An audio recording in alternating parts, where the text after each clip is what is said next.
dans le Seigneur, Shalom. Encore une fois, soyez les bienvenus dans cette émission Évangile sans frontières, qui est une émission qui vous édifie, qui vous forme en ce qui concerne l'évangélisation et la mission de l'Église.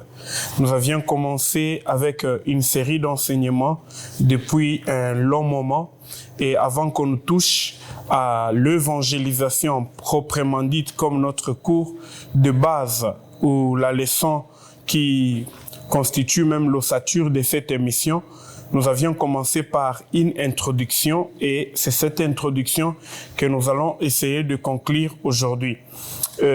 Cette introduction portait sur le problème du monde ou le problème de l'homme. C'est là que nous avions pu voir le problème de l'homme au niveau depuis la création jusqu'à sa chute. Nous avions vu au premier niveau que Dieu, quand il a créé toute l'humanité, il a fait tout. Il l'avait fait d'abord pour lui et en lui. Rien de ce qui existe n'a été fait sans Dieu. Et tout ce qui existe, c'était pour un but glorifié.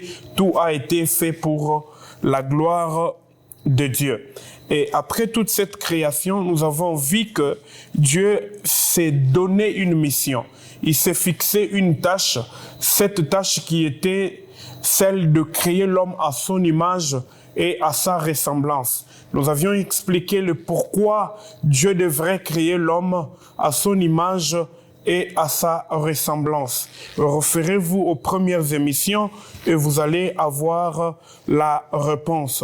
Et nous sommes partis de l'image de Dieu, comment Dieu a créé l'homme à son image et le pourquoi il voulait que l'homme soit à son image. Premièrement, il fallait que celui qui était sur la terre soit le reflet de Dieu. Et c'est ce que Dieu voulait voir dans l'homme. À chaque fois que Dieu voyait l'homme, il voulait se voir dans celui-là. Et aussi longtemps que l'homme vivait sur la terre, il devrait être le reflet de Dieu partout où il devrait se retrouver et à chaque niveau. Nous avions vu que le diable, voyant cela, a décidé de faire en sorte que l'homme perde le privilège qu'il avait, et ces privilèges-là étaient gardés et renforcés par l'image de Dieu qui était dans l'homme. Ce qui a fait que cet homme-là a été séduit par le diable. Au-delà d'être séduit, il a désobéi à Dieu et il a perdu l'image de Dieu. En perdant l'image de Dieu, l'homme a perdu, a subi une conséquence à deux niveaux. La conséquence spirituelle et la conséquence physique.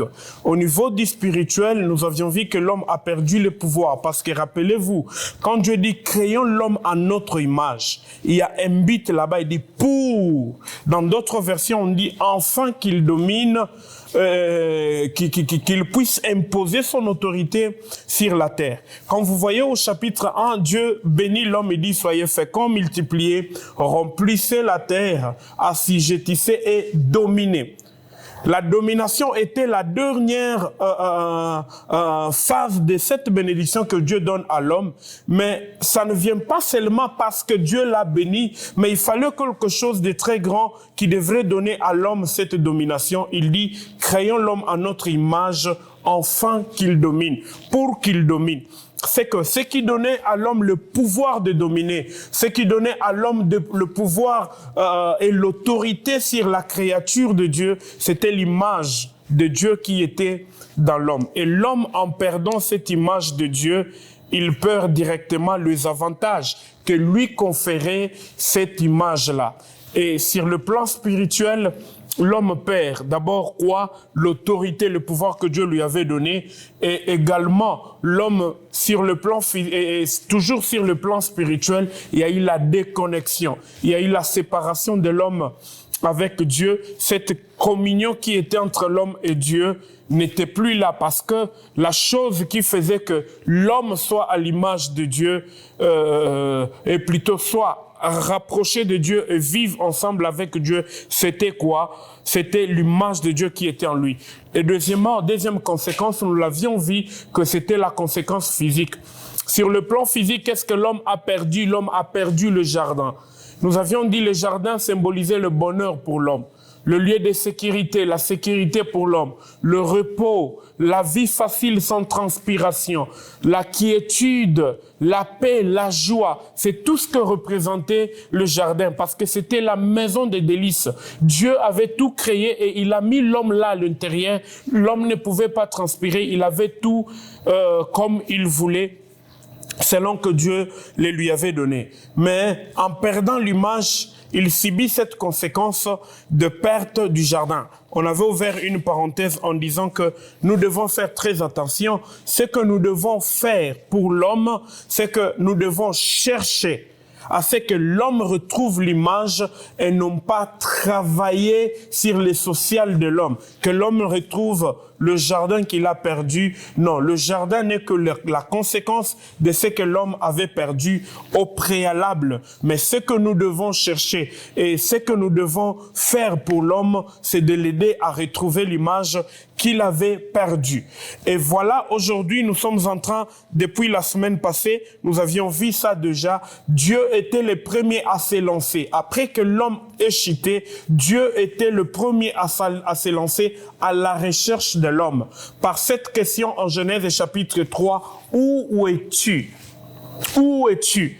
Cette question ne veut pas dire que Dieu ne connaissait pas où était l'homme, parce qu'il est l'omniscient, il est l'omnipotent, il est l'omniprésent. Quand Dieu pose la question de savoir où es-tu, Dieu donnait en fait cette grâce à l'homme. Dieu donnait en fait cette opportunité à l'homme qu'il se situe. En réalité, qu'il se repositionne, qu'il reconnaisse où il est par rapport à où il devrait être. C'est que ici, c'est Dieu lui-même qui se lance, qui se donne une mission de rechercher l'homme, que l'homme retrouve l'image qu'il a perdue. Et Dieu, en tant que notre Père, il devient le premier évangéliste, le premier missionnaire, parce que l'évangéliste va chercher les perdus, comme Christ l'a fait. Je suis venu chercher le brebis perdu de la maison d'Israël. Et ici, il y a une brebis perdue qui était dans le jardin d'Éden qu'on appelle Adam, et c'est Dieu lui-même qui se lance à la recherche de cet homme qui s'est égaré, qui est perdu. Par cette question, où es-tu? Et Dieu ne s'est pas arrêté par là. À la recherche de cet homme, Dieu a fait quelque chose d'extraordinaire. C'est quoi? Associer l'homme à cette recherche de notre homme, de celui qui est perdu. Wow. Dieu nous prouve son amour en nous associant à ce travail.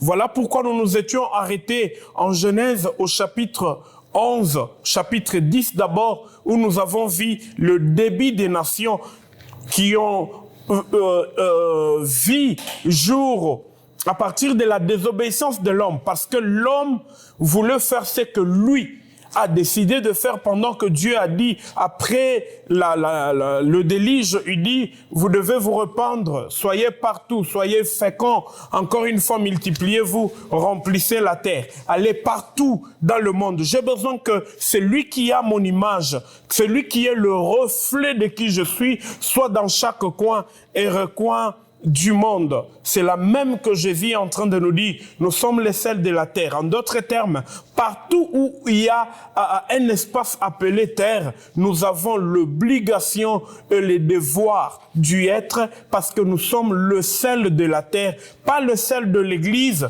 pas la lumière de l'église, mais lumière du monde et celle de la terre. Ça, nous devons le mettre en tête parce que nous allons le voir plus tard. Nous ne sommes pas les sels de l'église, ni lumière de l'église. Nous sommes lumière du monde et sel de la terre. Alors, ça ne sert à rien qu'on soit à l'église en tant que sel. Nous n'avons pas assez de valeur. Notre valeur, c'est en étant là où nous devons être. Et Dieu ici, c'est comme qui dirait, il est en train de demander à ce que ne laissez aucun coin de la terre sans qu'il y ait quelqu'un qui est le reflet de mon image. Soyez partout, soyez féconds, multipliez-vous, remplissez la terre. Et Dieu voulait que chaque coin de la terre soit rempli, pas de n'importe quel homme, mais soit rempli plutôt de cet homme qui est le reflet de l'image de Dieu, qui révèle les caractères de Dieu sur cette terre. Malheureusement, il y a eu l'esprit de Nimrod qui s'est levé et demandé aux gens de se réunir afin de ne pas se disperser et aussi afin de se donner un nom. Et comment ils vont faire? Ils doivent construire le bâtiment, ils doivent construire le monument qu'on a appelé la tour de Babel. Ça les a pris le temps, l'énergie, et nous avions vu combien l'Église se lance dans ce qui n'est pas mauvais, mais se lance la construction du royaume. La construction du royaume se fait par le salut des âmes. La construction du royaume ne se fait pas par la construction, le bâtisse que nous sommes en train de faire. Non. L'homme s'est lancé dans la construction de bâtiments plutôt que la construction et le partage, l'influence du royaume sur la terre, sur l'étendue que nous appelons terre. Donc c'est très capital. Et lorsque Dieu voit ça, il se dit non, je dois faire quelque chose. Il faut que je puisse les disperser.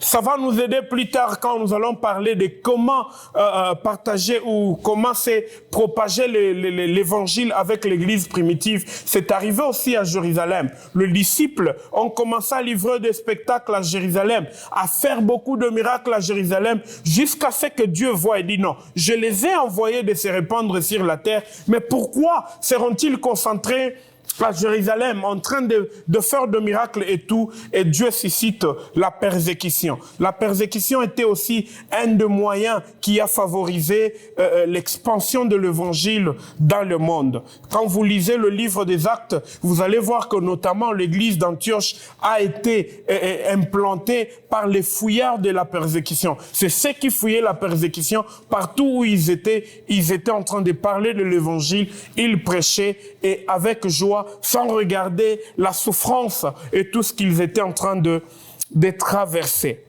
Donc ici, quand l'homme est en train de résister à Dieu, il y a eu la naissance des ethnies, la naissance des nations. À partir du chapitre 10, ils se sont dispersés. Et Dieu se rend compte que lui aussi doit avoir une nation. C'est ici où je vous parlais, Dieu associe l'homme. Dieu est en train d'associer l'homme à ses travaux.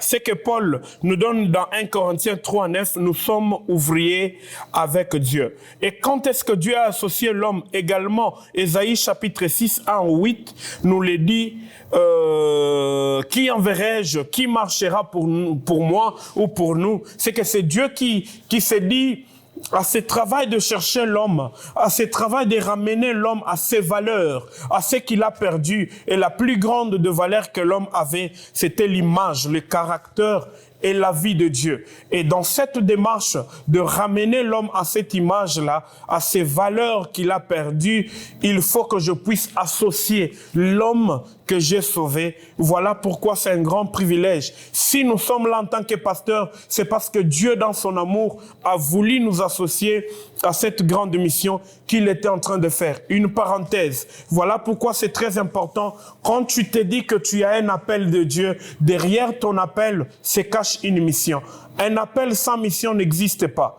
Derrière chaque appel se cache la solution de Dieu pour l'humanité. Et la plus grande des solutions de Dieu, c'est d'abord la recherche des perdus.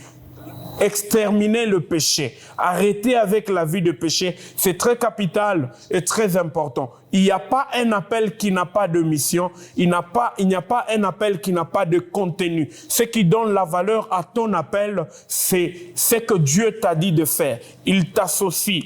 En réalité, nous les appelés, nous faisons ce que Dieu aurait pu faire s'il était là. C'est ça. Quand Dieu t'appelle, ça veut dire il te demande de faire ce que lui aurait pu faire s'il était là. S'il était là. Et qu'est-ce que lui voulait? Dès le départ, c'est qu'il voulait ramener l'homme à ce qu'il a perdu. Il nous a associés à ce niveau-là. Il nous a associés à ce niveau pourvu que nous puissions travailler. Maintenant, voyons l'appel d'Abraham. Genèse chapitre 12. Genèse chapitre 12, Dieu appelle Abraham. Il lui dit, va-t'en de ton pays, de ta patrie, de ta nation, vers le pays que moi-même je te montrerai.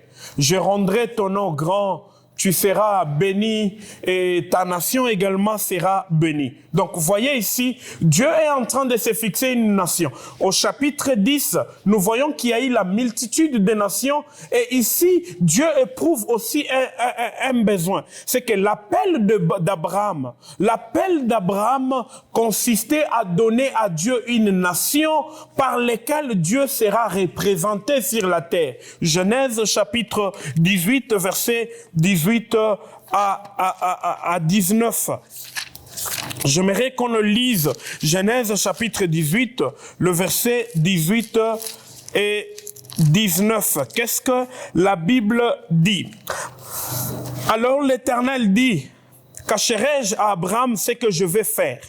Abraham deviendra certainement une nation grande et puissante. Vous comprenez? Dieu est en train de dire qu'Abraham deviendra une nation grande. Ça commence à partir du chapitre 12, parce qu'il y a eu la multitude des nations. Et toutes ces nations qui ont commencé au chapitre 10, il n'y avait aucune nation qui appartenait à Dieu. Et Dieu, au chapitre 12, doit appeler Abraham pour une mission. C'est quelle mission? Lui donner une nation. Dieu doit donner une nation.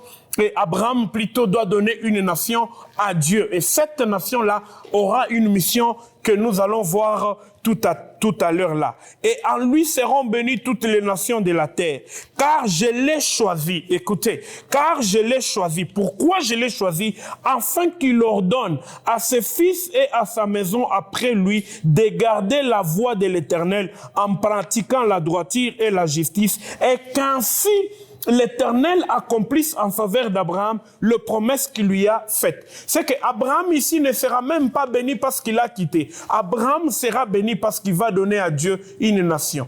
Une nation, une famille qui va craindre Dieu. Une famille qui va conserver la loi de Dieu, une famille qui sera sur la terre, mais qui a de caractère céleste, une famille qui va vivre parmi tant de nations, mais qui aura une vie céleste, qui va refléter une autre image, qui aura un autre Dieu qui est différent de Dieu des nations, qui aura une autre façon d'adorer, qui est différent de l'adoration d'autres nations. C'est ça que Abraham est appelé à faire.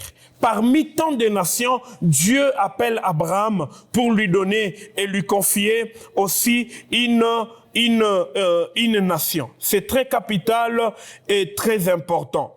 C'est ici que Dieu, j'aimerais le dire clairement, Dieu appelle Abraham pour créer Israël, une nation ou un peuple qui lui appartienne au beau milieu de toutes ces nations et d'autres peuples qui ne connaissent pas Dieu. C'est ce qui est même en Exode chapitre 19. Exode chapitre 19, le verset 5, la Bible dit, « Maintenant, si vous écoutez ma voix, il s'adresse à la nation qu'Abraham lui a donnée. » C'est quoi cette nation? Israël. Maintenant, si vous écoutez ma voix et si vous gardez mon alliance, vous m'appartiendrez entre tout le peuple, car toute la terre est à moi. Vous serez pour moi un royaume de sacrificateurs et une nation sainte. Voilà les paroles que tu diras aux enfants d'Israël. Donc ici, c'est après qu'Israël soit libéré de la servitude, Dieu rappelle à Moïse le pourquoi. C'est que Dieu attend d'Israël, c'est qu'Israël soit une nation qui appartienne totalement à Dieu et au beau millier d'autres peuples et de toutes les nations. Et Israël, en tant qu'appelé de Dieu dans l'Ancien Testament, quel est le rôle qu'il était appelé à jouer? Rappelez-vous que je nous parle du problème de l'homme et comment Dieu a entrepris les démarches afin de résoudre ces problèmes-là. Nous avons vu que c'est lui-même qui s'est engagé dans la recherche de l'homme, celui qui est perdu, c'est lui-même qui se lance. C'est que Dieu est le premier missionnaire. Il est également, si on peut l'appeler, le premier évangéliste parce qu'il s'est lancé à la recherche de celui qu'il avait appelé à son image, à la recherche de celui qu'il avait créé, mais qu'il ne retrouve plus. Qu'il voit mais loin pas là où il devrait être. Et c'est lui-même qui se lance et il s'associe à l'homme. Dieu décide de travailler ensemble avec l'homme afin de retrouver cet homme qui est perdu. Mais pas n'importe quel homme. Et restez vraiment sur cette émission, nous allons voir quel est le type d'homme qui est censé s'associer avec Dieu afin de chercher les autres hommes qui sont perdus. Ce n'est pas n'importe quel homme qui est censé appeler celui qui est, et chercher celui qui est perdu. Non, mais c'est l'homme que Dieu a choisi et qui a suivi toute la voie de l'Éternel. Et quand Dieu associe l'homme, dans l'Ancien Testament, nous voyons le premier homme qui a été associé afin qu'il donne à Dieu une nation qui le craignait, une nation qui suivait ses voies, et c'était Abraham, le premier homme associé à Dieu afin de travailler ensemble avec lui. Et c'était qui? Abraham. Et Abraham devait faire quoi? Donner, produire une nation qu'on appelle Israël. Et Israël, quand il vient, il a un rôle à jouer. Israël doit jouer un rôle. 19:6, vous serez pour moi un royaume et des sacrificateurs et une nation sainte, voilà les paroles que tu diras aux enfants d'Israël. Premièrement, vous serez pour moi un royaume, des sacrificateurs. Pour moi, des sacrificateurs, ça c'est ce que Dieu attend d'Israël. Deuxièmement, vous serez pour moi une nation sainte. Vous serez pour moi une nation sainte. Ça veut dire par votre sainteté. Ici, nous voyons que Israël est appelé à vulgariser la vie de Dieu, notamment par un service sacerdotal, par la royauté et également par sa vie, par la vie de sainteté. Vous serez pour moi un royaume. Ça veut dire il y a une onction royale. C'est que par la façon de diriger, Israël est appelé à être un modèle. Israël est appelé à garder sa société au modèle du Christ parce que c'est le roi qui doit régner. Deuxièmement, un royaume des sacrificateurs. Les sacrificateurs, ça veut dire par la sacrificature, Israël est appelé à exalter Dieu et à manifester Dieu différemment. Et surtout, ce que j'aime de tout, par sa vie aussi. Il lui dit, vous serez pour moi une nation sainte parmi d'autres nations. Pourquoi nous avons échoué d'évangéliser? C'est parce que nous ne créons plus la différence. Il n'y a plus la différence entre nous et les autres. Voilà pourquoi notre Dieu n'est plus suivi.